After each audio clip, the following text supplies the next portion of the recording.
Hello everyone, welcome back to the channel where, as I said last time in our last Hot Wheels, we will be moving past the 5 packs for now.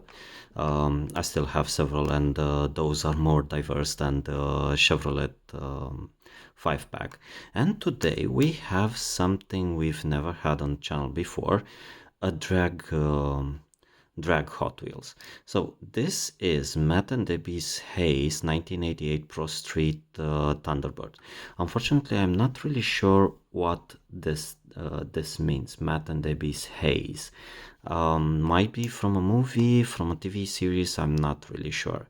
But as always, I've cut out the blister and let's take a look at it, because outside the fact that it is the first drag car that we have, it's also in this bright purple, I think, or pink. I'm not really sure of the color, but let's take a look at it because the interior is very detailed and I would like to have a closer look at it with you guys.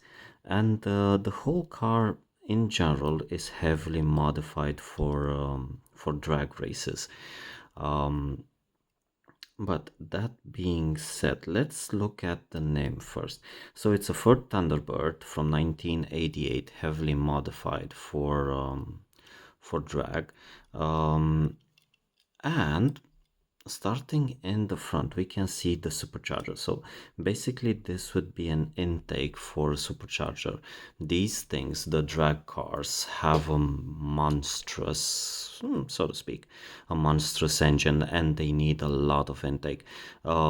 Usually the drag cars are street cars, heavily modified, as I said, and they use an enormous engine, 2 to 3 to 4, 5 liters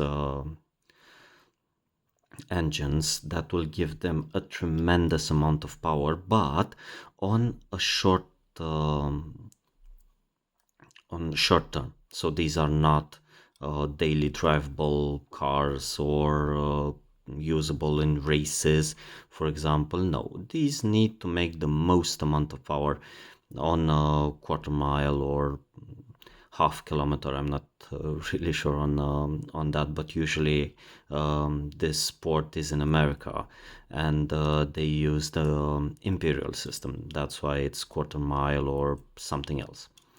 But yeah, let's get back to the car. So we have this huge intake that takes most of the bonnet, as you can see. What I like, and you guys know that I have this small issue with Hot Wheels, the headlights. The headlights are plastic, of course, but they exist. Yeah, like in the picture and on the card. Now let's see if I can focus to see the badge. The badge. I'm not really sure if I can make it out. Let's see if we can use some light. Yeah, you see the badge is made up of some wings with something in the middle. I'm thinking it's a highway or road, something like that. But in any case, this little detail is really interesting. Then we have the front bumper, which again is heavily modified to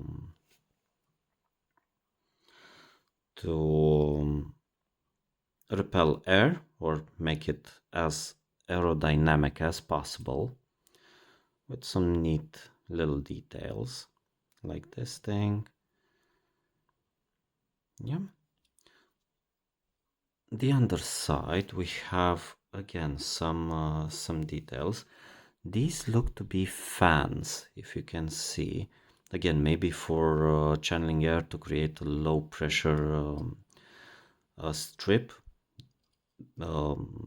under it to keep it as stable as possible. Mostly this is the role of these fans, I think. Yeah, we have engine elements, the drive shaft that sends all the power to the back wheels. And we will talk about the wheels because they are interesting and we need to address it. Okay. On the side, as usual, you know that I love the paint job that Hot Wheels does. Um, Almost always it's spotless on their models. Um, on this, I'm not really sure about this section. Might be a mishap or an intentional design. It looks like it's faded, but in any case, from what I can see, these might be the exhausts of the thing because it's both sides. Maybe I'm not really sure. Okay, the interior. Let's talk about the interior. I'm not a fan of the chrome detailing of the interior. Of course, in a real car, this wouldn't be possible because we have chrome on the seats. But again, this is my personal opinion. Like I said, I'm not really a fan of chrome where it doesn't need to be. But like I said, it's a matter of personal taste. The cutouts of doors, of course, a two-seater. Yeah, the interior is detailed. We have the gear shifter, the wheel, and bits and pieces of the interior. The seats are heavily modified for drag races and the races in general. These flaps that get out of it are meant to keep you in the seat. You don't wiggle around, but this is mostly for races where you have high G's in corners, in cornering, and so on. But in any case, I need detail. Okay, let's go around the back. Huh. Okay, so I'm thinking, of course, this is not a real element. This is just the back window is like this, is printed out like this, but these might be stabilization rods. So because the whole chassis goes at tremendous speeds, we are talking maybe 200 miles an hour. No, less than 200. But in any case, at tremendous speeds, this thing needs to reach in a quarter mile. The interior is heavily reinforced. Maybe we will see this in further details down the line with some other drag cars or even racing cars. I have quite a few, and from what I vaguely remember, they have an internal structure, an internal cage to keep both the driver and the car as sturdy as possible. But yeah, continuing, we have the wheel arches because the wheel goes inside heavily. Um, these things are needed. Again, the front badge on the sides, both of them. Yeah, as you can see, okay. This might be, as I said earlier, this might be the fuel gauge. Where you put in the fuel, as on the other side we don't have any, so this might be it. And this little thing is quite detailed and interesting. This wing, it has some interesting details, and it is chrome. Okay, on the back we don't have, or no, we have some backlights, but they are hidden away. And I love this strip that goes around it. This is a really neat detail. This is the bumper, and these things, I believe from other Hot Wheels that I have, these are stabilization rods. So basically, think about it this way: if all the power goes to the back wheels, this thing might tilt. So it might raise its bonnet because it has so much power. These things are meant to keep it stabilized and not cap it. Yeah. So again, I have a few more, and when we get to them, we will talk about these at length, because on other models these are more pronounced. But yeah, I believe these are stabilization rods.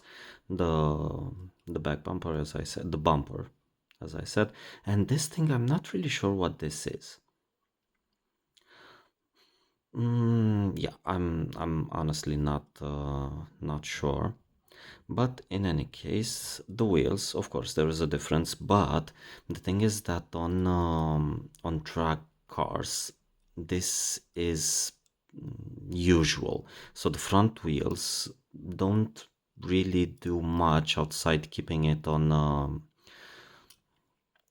course. All the power goes to the back wheels, and usually they are this fat, so this big, to have grip. The bigger the tire, the larger in length, so to speak, the better the grip of keeping it on the tarmac and using all that power. But yeah, I think these are all the details. The paintwork, as usual, I'm a huge fan of the paintwork that Hot Wheels does on their models.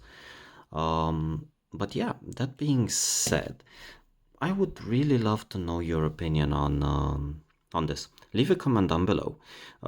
As always, see you in the next. Have a good one.